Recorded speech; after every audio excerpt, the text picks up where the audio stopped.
Assalamualaikum warahmatullahi wabarakatuh. Kawan-kawan sekalian, ketemu lagi dengan saya Rizal Tim dalam channel meliput peluang usaha di sekitar Anda. Kali ini saya sedang berada di Kurung Mane, Jalan Ilak Kurung Mane, dan kami singgah di warung kopi Boh Hatim.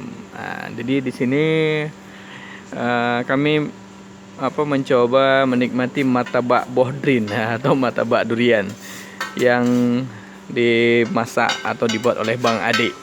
Ini duriannya durian sawang. Sawang kawan-kawan. Tadi banyak kata Bang Adik, penuh nih di sini duriannya. Tapi ini udah habis karena udah jam 12 malam.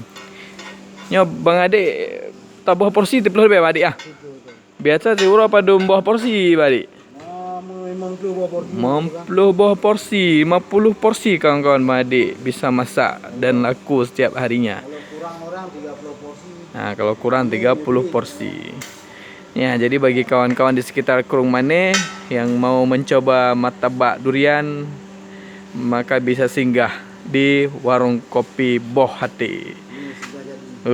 Kami nikmati dulu kawan-kawan. Sekian dulu peluang usaha pada kesempatan kali ini. Saya Rizal Tim. Assalamualaikum warahmatullahi wabarakatuh.